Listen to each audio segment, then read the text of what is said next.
প্রতিটি শিক্ষক শিক্ষিকার প্রতি সম্মান রেখে আজকে কিছু কথা বলতে যাচ্ছি। সেটি হচ্ছে শিক্ষকরা যে আন্দোলন করতেছে দশম গ্রেডের জন্য বা এটি হচ্ছে সামনে যে বাচ্চাদের পরীক্ষা, শিক্ষকদের কি এটা মাথায় আছে? এটা কিন্তু মাথায় নেই।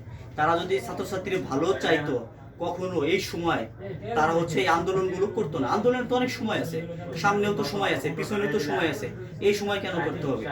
আরেকটি কথা, শিক্ষকরা, একটি শিক্ষকের ভিডিও দেখলাম, সে হচ্ছে কি বিয়ে করতে পারে নাই, প্রাইমারিতে নাকি চাকরি করে।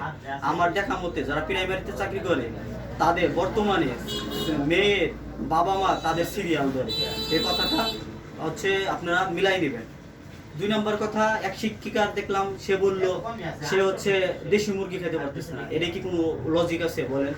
বর্তমানে শিক্ষকের বাচ্চারা দেশি মুরগি খেতে পারতেছে না। এটা যদি আপনাদের সাথে একমত হয় আমাকে অবশ্যই কমেন্ট করে জানাবেন যে কোন শিক্ষক টাকার অভাবে দেশি মুরগি খেতে পারতেছে না। 3 নম্বর কথা হচ্ছে, এক শিক্ষকের আগে ভিডিও করছে, সে হচ্ছে ইলিশ মাছ খেতে পারতেছে না, পাঙ্গাস মাছ খাচ্ছে। আসলে আপনারা তো শিক্ষক, আপনারা তো জ্ঞান, প্রাইমারির শিক্ষক মানে কি? আমরা জন্মের পর থেকে আমরা যে শিক্ষাটা গ্রহণ করি তাদের কাছ থেকে। আপনারা যে সব আবুল তাবুল কথা বলেন, এগুলো মানে কি? এগুলো আবুল তাবুল কথা বললে শিক্ষক আপনাদের প্রতি কি ছাত্রছাত্রীর কোনো সম্মান থাকবে? আমরা একজন ম্যাজিস্ট্রেট হোক, সর্বোচ্চ কর্মকর্তা হোক, শিক্ষক দেখলে তার চেয়ারটা ছেড়ে দেয় বা বসতে বলে। আপনারা যে সব কথাবার্তা বলতেছেন, ছাত্রছাত্রীদেরকে আপনাদের সম্মান করবে? সামনের প্রজন্ম কি আপনাদের সম্মান করবে? আপনারাই বলেন। আমার এই ভিডিওটা যারা দেখবেন, কোনো শিক্ষক শিক্ষিকা দেখলে বলবেন আপনারা নিজেদের সম্মান নিজেরা নষ্ট করতেছেন কেন? দশম গ্রেডের যোগ্যতা আপনাদের আছে, এটা হচ্ছে আমি কেন, সবাই বলবেন। আমার এক চাচাতো বোনের হাজবেন্ড প্রাইমারিতে চাকরি করে, সে জগন্নাথ ইউনিভার্সিটিতে পড়াশোনা করছে, তার অবশ্যই দশম গ্রেডের যোগ্যতা আছে। আপনারা হচ্ছে আন্দোলন করেন দশম গ্রেড নিয়ে কেন? নবম গ্রেড নিয়েও করতে পারেন, দশম গ্রেড নিয়ে আন্দোলন করেন, আপনারা হচ্ছে বলেন, কিন্তু আপনারা ভিত্তিহীন কথাবার্তা কেন বলেন?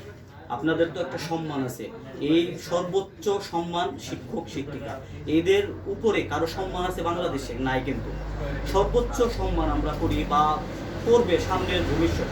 কিন্তু আপনারা যে বর্তমানে যে সব কথাবার্তা বলতেছেন, এই সব কথাবার্তা বললে সামনের প্রজন্মর ছাত্রছাত্রী আপনাদের কিন্তু সম্মান করবে না। এটা আমি বললাম, বা হচ্ছে আপনার কথাগুলো বলেন। আপনি আন্দোলন করে যান যে আপনাদের দশম গ্রেডের দরকার, আরো সুযোগ সুবিধা দরকার।